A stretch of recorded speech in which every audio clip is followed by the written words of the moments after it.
Good morning, ma'am. I am Sheila Marie Castardo, BSHM1A, and I will be discussing the Applied Business Economics. Applied Business Economics. What is economics? Economics is a social science concerned with the production, distribution, and consumption of goods and services. It studies how individual business, government, and nation make choice about how to allocate resources. Economics focuses on the action of woman being based on assumption that women act with rational behavior, seeking the most optimal level of benefits or utility. The building blocks of economics are studies of labor and trade. Since there are many possible application of woman labor, many different ways to accrue resources. It is the task of economics to determine which method yield the best result. Ang economics di ay kay usa ka social nga siyensya na may concern sa distribution and consumption nga naasad sila konsumo nabutang para sa serbisyo. Economics na focus siya sa mga action sa mga tao og nag-base sa assumption. Economics generally be a broken down in a macroeconomics which concentrates on the behavior of the economy as a whole and a microeconomics which focuses on individual people and business. Economics is the study of how people allocate sale resources for production, distribution, and consumption, both individual and collectively. Two major types of economics are microeconomics, which focus on individual consumer and producer, and macroeconomics, which examine overall economics on a regional, national, or international scale. Economics is especially concerned with the efficiency in production and exchange and use models and assumption to understand how to create incentive and policy that will maximize efficiency. Sa economics, labi ng mabala ka jud tanong na mo epektibo siya sa production like sa unsaon nato paghimo o sa instintibo o sa mga policy. Economics formulates and publishes numerous economics indicators just as gross domestic production and the consumer price index. Capitalism, socialism, and communication are types of economic system. Understanding economics. One of the earliest recorded economic thinker was the 18th century BC Greek firm Pointillism, who write that labor, materials, and the time needed to be allocated efficiently to overcome scarcity, but the finding of modern return to the publication of Scott, philosopher, and John Smith 1776 book and security into the nature and causes of the weak of nation. The principle and the problem of economics is that human beings have unlimited wants and a copy of work of limited means. For this reason, the concept of efficiency or productivity are held for amount by economists. Increase, productive, and more efficient use of resources they are approved could lead to higher standard of living. Despite this view, economics has been pejoratively known as the decimal science, a term coined by Scottish historian Thomas Charley in 1849. He used it to criticize the liberal views on rights and social equality of contemporary economists like John Stuart Mill. Though some communicators suggest Charley was actually describing the gloomy prediction by Thomas Robert Malthus that population growth would always outstrip the food supply. Types of economics. The study of economics is the general broken down into two disciplines. Microeconomics focuses on how individual consumers and firms make a discussion. These individual decision-making units can be a single person, a household, a business, organization, or a government agency. Analyzing certain aspects of human behavior, microeconomics tries to explain how they respond to change in price and why they demand what they do at a particular price level. Microeconomics tries to explain how and why different goods are valued differently, how individuals make a financial discussion, and how individual-based trade coordinate, and cooperate with one another. Macroeconomic study is an overall economy on both a national and international level, using highly aggregate economics data and variables to model the economy. Its focus can include a distinct geographical region and country of content, or even the whole world. These primary areas of study are recurrent economic cycle and board. Economics, growth, and development topic study include foreign trade, government, fiscal, and monetary policy. Unemployment rates the level of inflation and interest rates the growth of total production output as reflected by change in the gross domestic product, and business cycle that result in expansion, booms, recession, and depressions. Micro and macroeconomics are intertwined aggregate. Macroeconomics phenomenon and overtly and literal just a sum total of microeconomics phenomena. However, these two branches of economics use very different theories, models, and research methods which sometimes appear to conflict with each other. Integrating the microeconomics foundation into macroeconomics theory and research is the major area of study in itself for the many economists. The aggregate of microeconomics is that phenomena o literal nga suma total sa microeconomics phenomena, like nabisan pa na kini duha ka ekonomiya, nagamit ni siya lahi na theory o model. School of Economics Theory. This is many competing, conflicting, or sometimes complementary theory and school of thought. Within economics, economists employ many different methods of research, from a logical deduction of poor data meaning. Economics theory often progresses to deductive processes, including mathematical logic, where the implication of specific human activities and considered in the means end framework. These types of economics deduce, for the example, that it's more efficiency for individuals or companies to specialize in specific types of labor and then third for the other needs or want, rather than trying to produce everything they need or want on their own. It also demonstrates third is the most efficient with a coordinate through a medium of exchange or money. Economics law discuss in this way tend to be a very general and not give specific result. They can see a profit incentivize new competitors to enter a market, but not necessarily how many will do so. Still, they to provide the insight for understanding the behavior of financial markets, governments, economies, and women discussion behind this instance.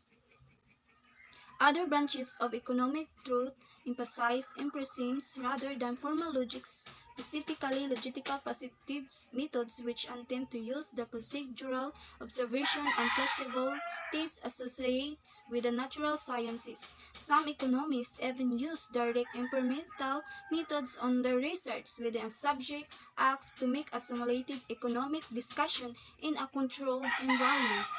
Since truth and information may be a difficult, impossible, or unethical to use in economics, empirical economics mostly rely on a simplifying assumption and retroactive data analysis. However, some economists argue economics is not well suited to empirical testing and that just a method often a general incorrect or inconsistent answers. Two of the most common in macroeconomics are monetaries and Keynesian. Monetaries are a branch of Keynesian economics that agree that stable monetary policy is the best course of managing the economy, and otherwise often have a general favorable views on free market as the best way to allocate resources. In contrast, other Keynesian approaches favor fiscal policy by the activist government in order to manage interaction, market swing, and recession, and believe that markets often don't work well at allocating resources on their own. Economics indicators are report that detail a country economic performance in a specific area. These reports are usually published periodically by governmental agency or private organization, and they often have considerable effect on stock fixed income and forex market, they are relays. They can also be a very useful for the investor to judge just how economic condition will move markets and to judge investment discussion. Below are some of the major USA economic reports indicator used for a fundamental analysis. Gross domestic product. The gross domestic product is considered by the many to be the broadest measure of the country's economic performance. It represents the total market value of all finished goods and services produced in the country in a given year or another period. The various of economic analysis issue a regular report during the latter part of each month. Many investors' analysis and raters don't actually focus on the final annually gross domestic report but rather on the two reports issued a few months before, the advanced GDP report and the preliminary report. This is because the final GDP figure infrequently concerned a lagging indicator, meaning it can confirm a trend, but it can predict a trend. In comparison to the stock market, the GDP report is somewhat similar to the income statement, public company reports, and year-end retail sale reported by the Department of Commerce during the middle of each month. The retail sales report is a very closely watched and measured the total receipt or dollar value of all merchandise sold in store. The report estimates the total merchandise sold by taking sample data from retailers across the country. The figure that serves a promise of consumer spending levels because consumer spending represent more than two-thirds of GDP. This report is very useful to guide the economy general direction. Also because the report data is the base on the previous month's sales, it's untimely indicators. Industrial production. The Industrial Production Report released monthly by the Federal Reserve report on the change in the production of factories, mines, and utilities in the USA. One of the closely watched measures included in this report is the capacity utilization ratio, which estimates the portion of productive capacity that is being used rather than standing idle in the economy. It's reversible for the county to see increasing value of production and capacity utilization on high levels. Typically, capacity utilization in the range of 80 to 85 is considered tight and can increase the likelihood of price increases of supply shortage. In the near term, level below 80% are usually interpreted as a showing slack in the economy, which might increase the likelihood of recession. Employment data. The Bureau of the Labor Statistics releases employment data in a report called in non-farm payrolls on the first Friday in each month. General crop increases employment indicate prosperous economic growth. Likewise, potential contraction may be intimate if significant decreases occur. While these are general trends, it is important to consider the current position of the economy. For example, strong employment data could cause a currency to appreciate in the country has recently been through the economic troubles because the growth could be a sign of economic health and recovery. Consumer Price Index. The Consumer Price Index, also issued by the BLS, measures the level of retail price change, the cost the consumer pay, and it's the benchmark for the measuring inflation, using the basket that is representative of the goods and service in the economy. The CPI compares the price change month after month and year after year. This report is one of the more important economic indicators available, and its release at increased volatility in quite fixed income and fixed marks greater than explained price increases are considered a sign of inflation, which will likely cause the underlying currency to depreciate. Of economics in the business. Economics is the science that generates relation between society and public and private and administration. Thanks to the economic, we can measure the stability of a country, its development and growth in order to generate policy that tend to improve the overall welfare situation. Below are the previous points which show the importance of economics for a business. Economics usa siya ka siyensya og relasyon sa publiko o sa pirmado nga administrasyon. Point of importance of economics.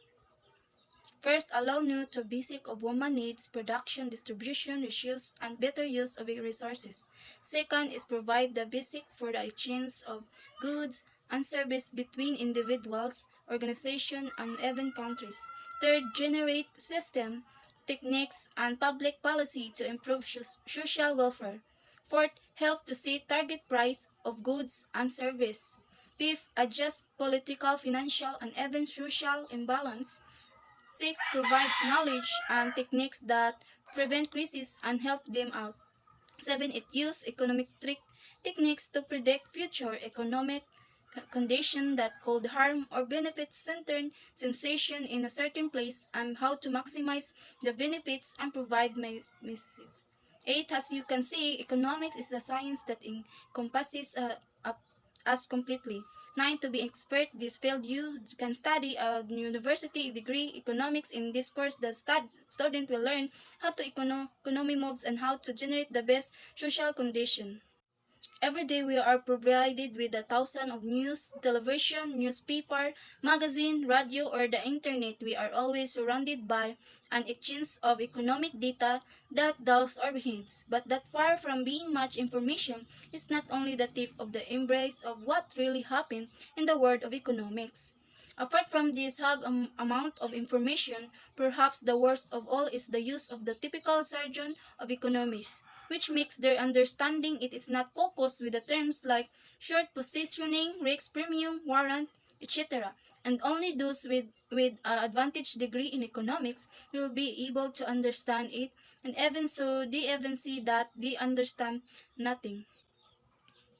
But in spite of everything, the economy interests us all, and that is why it is very important to understand at least the most basic mechanism of economy of the own country at least, and then to know the economy worldwide, much needed concept with income to voting for one candidate or another in the election. Every citizen should to know who defines the right, and politicians are often differentiated mainly by how they handle economic issue benefiting one sector or another of the population.